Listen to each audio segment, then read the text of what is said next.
تلفنی نو خریده خیلی دم کجا داره اشورا بیا نمردی و خیلی تلفن رو هم دیدی وا گوش کن انا که نوبتی من به نگاه مرد این آباتی ما بود شما بستی سلام علیکم دخترک خوشرو ممکنه شناس شی شناس میشه؟ خدا ندیده یا با تا اوینا کجا دم نپرتون چو کدای مرا وی دخترک تو مرا بیزت گفتنی تو بزر نیست تو اورودی نه اورود اگه مقصد که اورود به تاجیکی بیزت میشوه بعد دخترک ما بیزت بام باشم کو زاتو اوریجینالم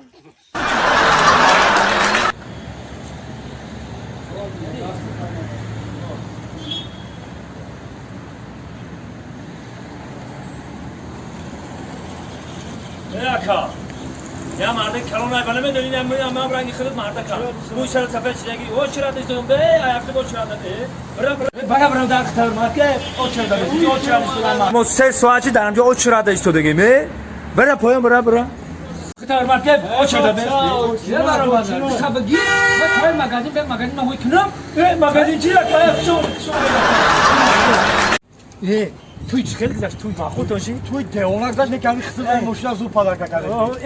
شکر خدا برکتش قطعی شاید همین تویا همین زن برکتش قطعی بده این خسر ماشین پدر کرد کیسم نپل نیست تو نکن اما خاصه نداری خرک ول نمیدونم ما شناس نیست تو مایل همش عروض که فوتیام کردم کو هم که ایزوکش شیدم که ایزو رو میبرم خسر ما میبینم خصوصا همش مال عروس ما میبینم که ایزو رو میبرم بچگی دیگه ایزو رو میبرم همون زن و عروس ما میبینم که ایزو رو میبرم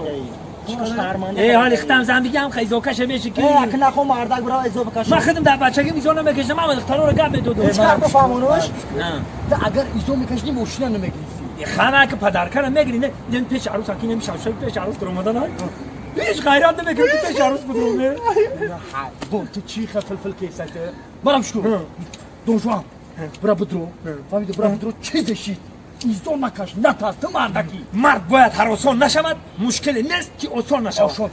برام کن با پیش برم مرد بریم که گم نترس زنی خودم چیزو میکشم یک پای یا شیر میشه یا روبو من شالا که شیر ما راست برا مالا نترس تو پگا چیزشی با هم بدیم علاقه میکنی خب مالا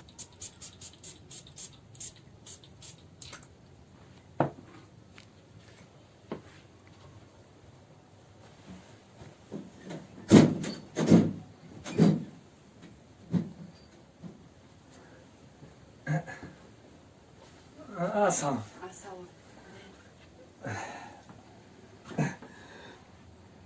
او چم شو نیست نه؟ نه چیکار نیست بیا بشی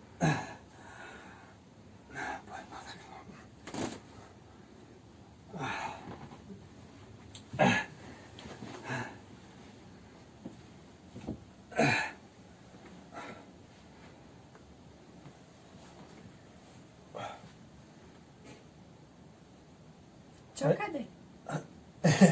نه هیچی گوش که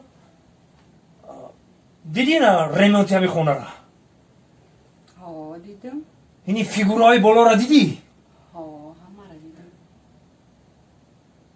اینی پالو پتلکا را همش دیدی دیدم چه کده؟ همین ریمونتی همی خونه را کو ها اینمی عکب کده گیه چی گفتم؟